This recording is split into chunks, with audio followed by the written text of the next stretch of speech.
Hello everyone, I'm Dr. Flux, and we are back with Module 4, where we're exploring the principles of behavioral psychology, how actions and reactions are shaped by the world around us. Last time we introduced the concept of classical conditioning through Pavlov's experiments, where dogs learn to associate a metronome with food. Today, we'll be diving into the next chapter, Operant conditioning, the work of B.F. Skinner, and the idea that behavior can be shaped through rewards and consequences. But before we dive in, let's test your memory with a couple of review questions from lecture 4.1. What is the primary difference between a conditioned response, a CR, and an unconditioned response, a UCR? A, the UCR is triggered by a conditioned stimulus, while the CR is triggered by an unconditioned stimulus.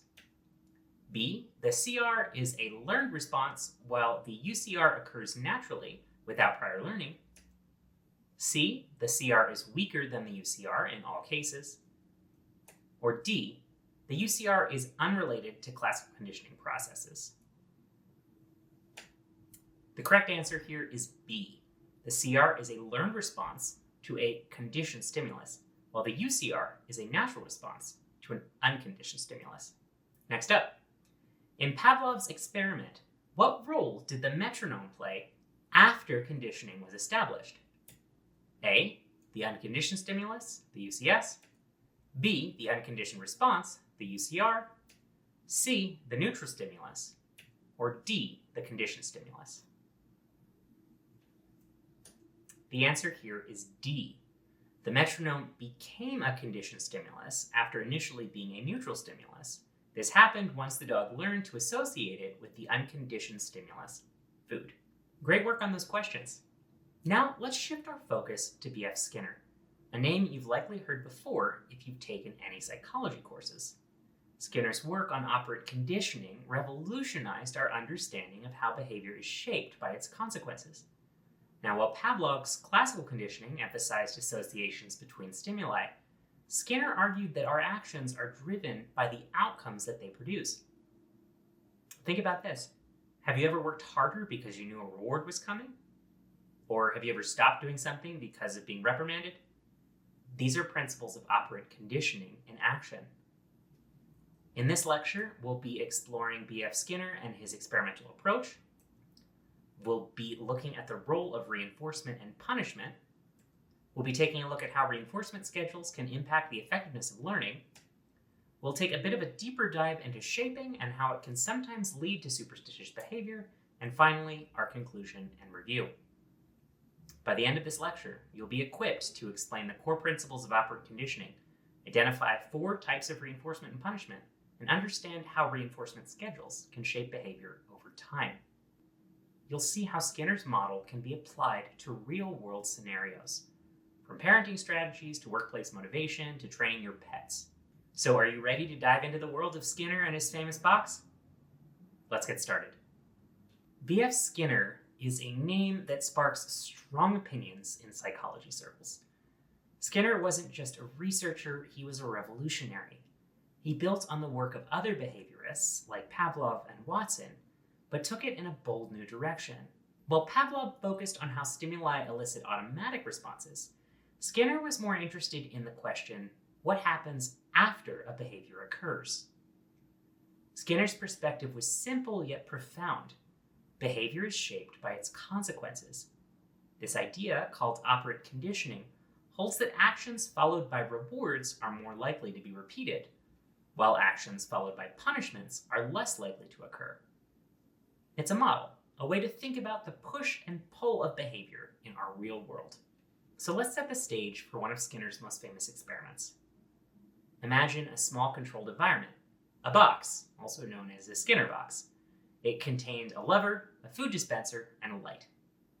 This is the Skinner box, or an operant chamber, and it was Skinner's tool for understanding how consequences influence behavior. Inside this box, Skinner placed animals, often rats or pigeons, and he observed their interactions. If a rat pressed a lever, it might receive a pellet of food as a reward. If a pigeon pecked at a disc, it might turn on a light or release water. Skinner used these chambers to systematically study how rewards and punishments influenced an animal's decisions.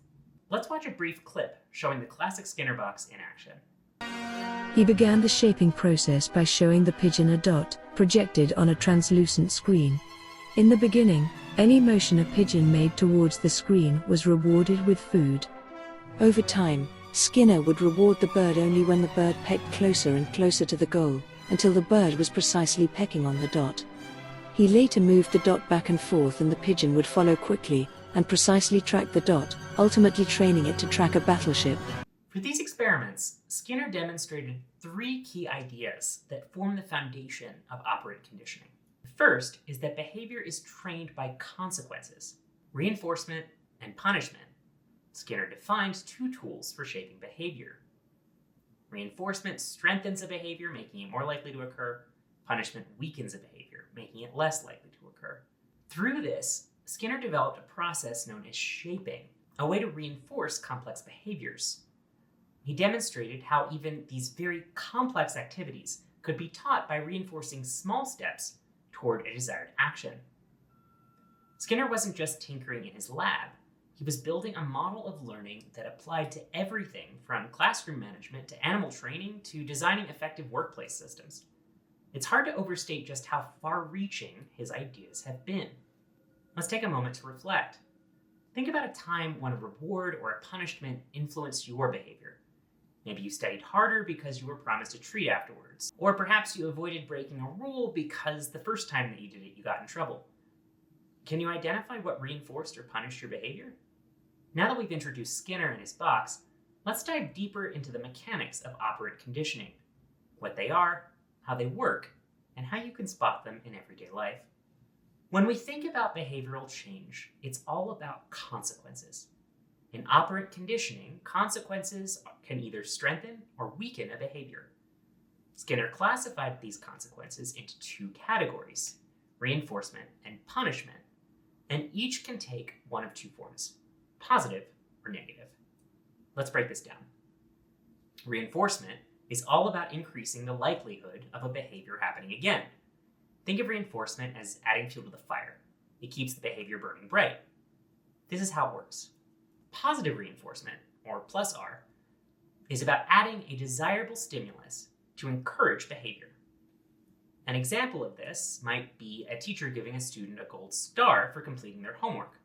The star serves as a positive reinforcer, making it more likely that the student will do the homework again. Negative reinforcement, or minus R, removing an aversive stimulus to encourage behavior. An example of this might be a parent stopping nagging their child once they clean their room. The removal of the nagging acts as a negative reinforcer, increasing the likelihood that the child will tidy up in the future. Positive means we're adding something. Negative means we're taking something away.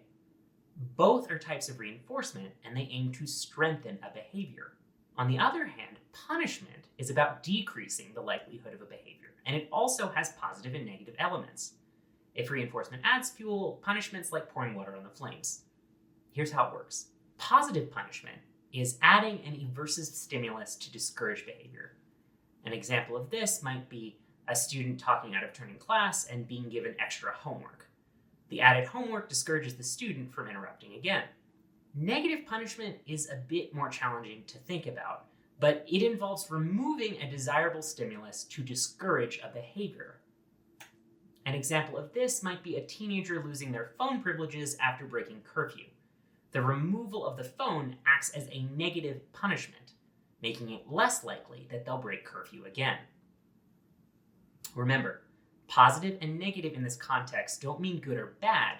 They simply indicate whether something is being added or taken away. Let's try a quick exercise to test your understanding.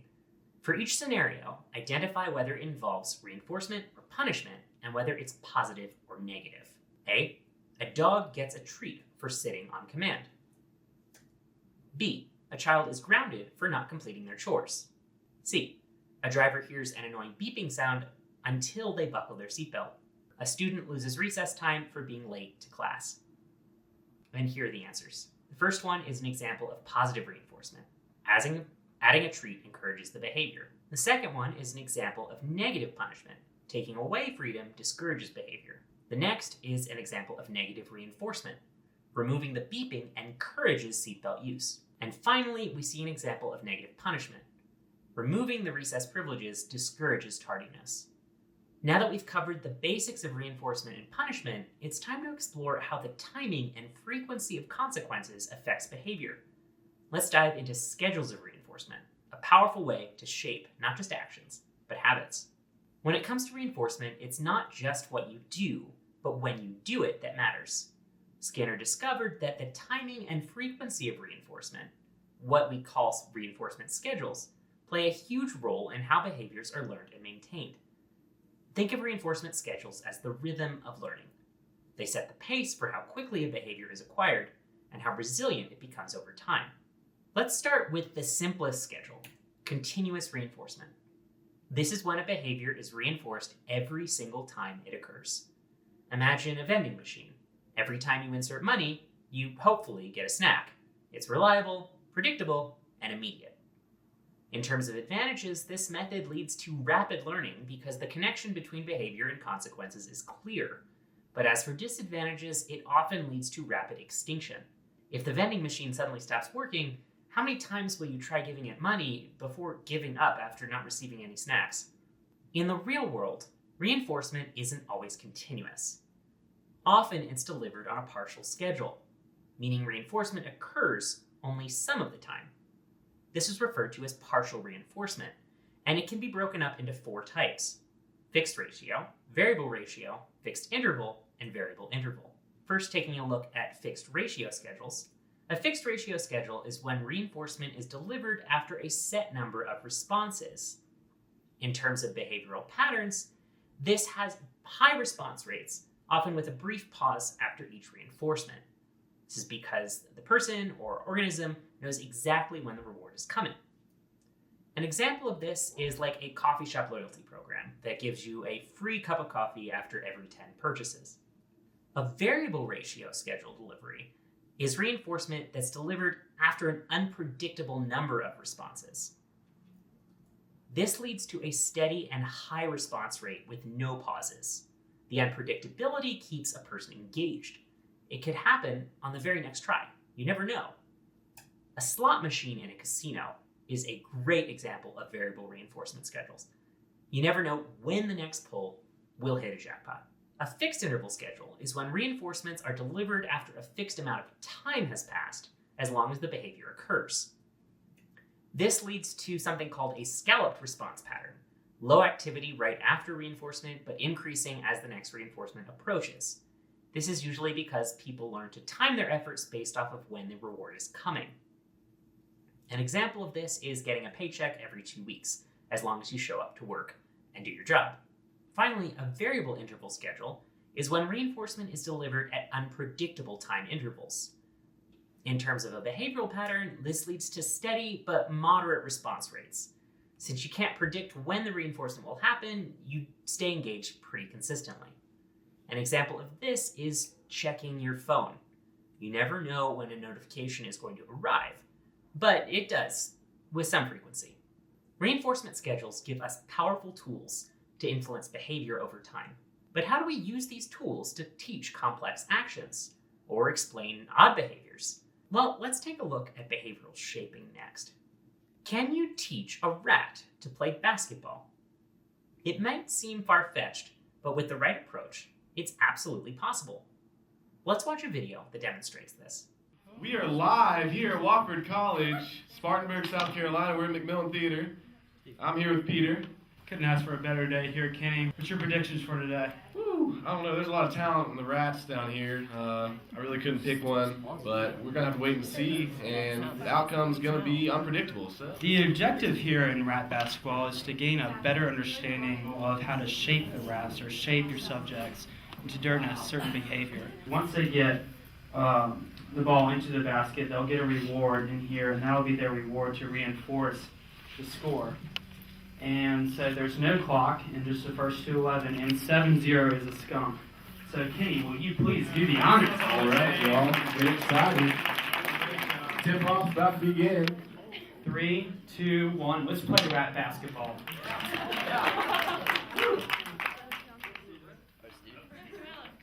All right. Steve Nash has the ball. See what he can do with it. He's got good handling skills. Joella grabs the ball. She's going towards the hoop. Could it be? There we go. It's in. We have the first lead of the game, ladies and gentlemen. Here she goes. She shoots. She scores.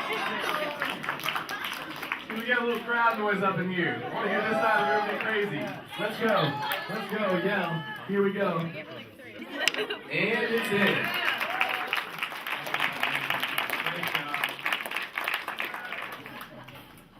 3, 2, 1, let's play. Yeah. Do it.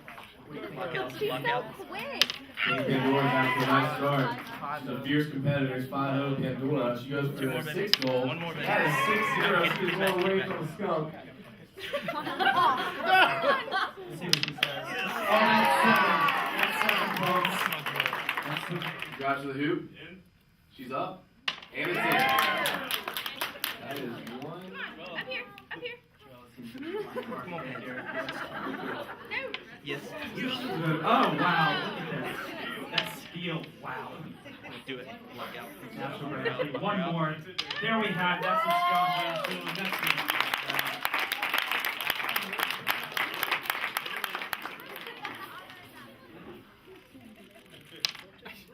Come on, Penny. Come on, get it back, girl.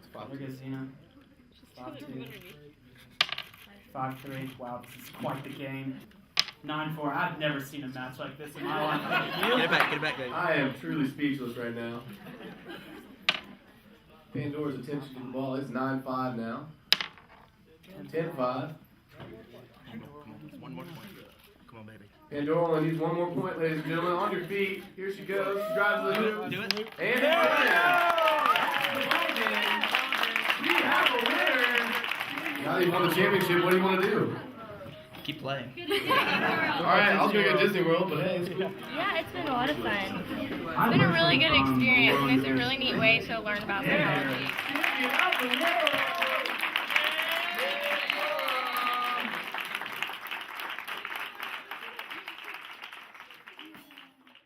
Students in Dr. Alliston Reed's behavioral analysis psychology class at Wilford College in South Carolina spent an entire semester training rats to play basketball through reinforcement in a process known as behavioral shaping.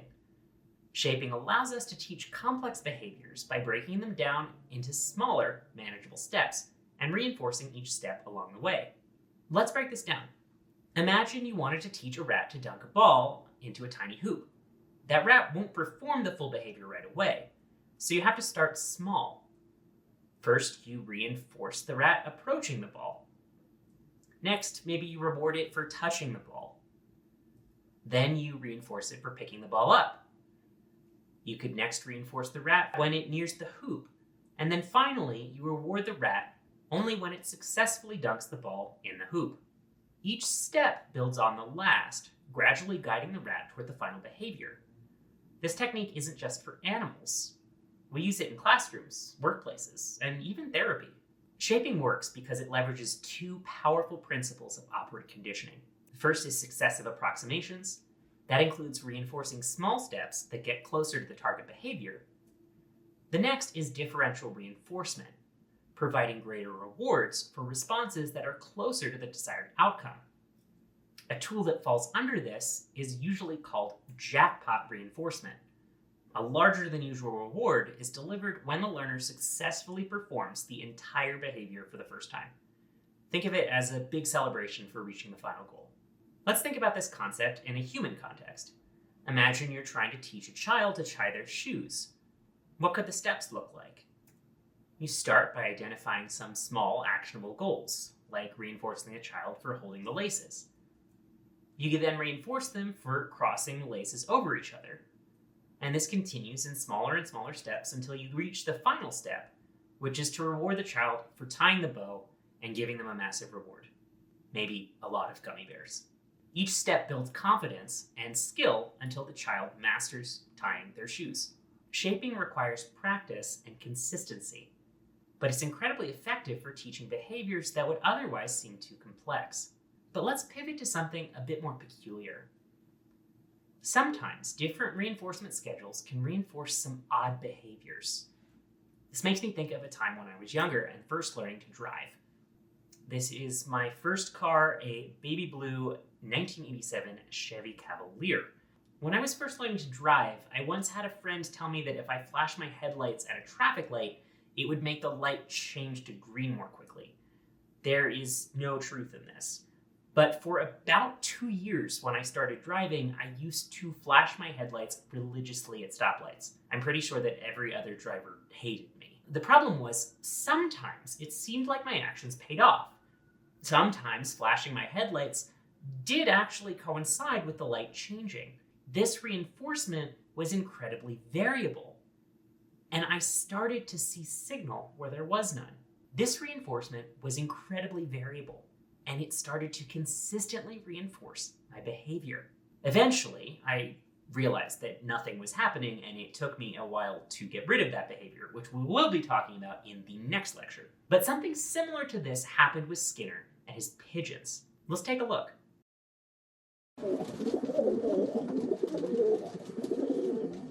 60 years ago, the American psychologist B.F. Skinner investigated the behavior of pigeons, rewarding them with food when they learnt to peck a key in the feeding apparatus.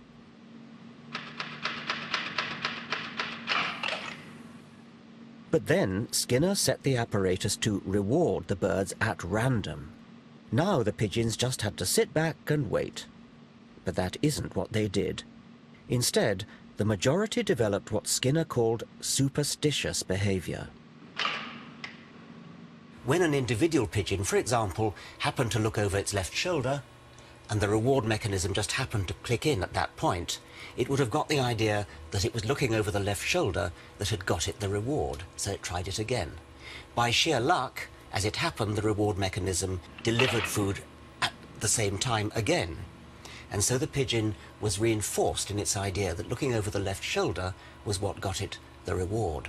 And it went on and turned into a maniac for looking over the left shoulder. So to recap, Skinner famously demonstrated superstitious behavior in pigeons. He placed pigeons in a Skinner box and delivered food at random intervals, completely unrelated to the pigeons' actions. The pigeons began performing odd behaviors, like spinning in circles or bobbing their heads, because they started to associate those behaviors with the arrival of the food. They thought that those were the actions that led to the food's delivery. Why does this happen?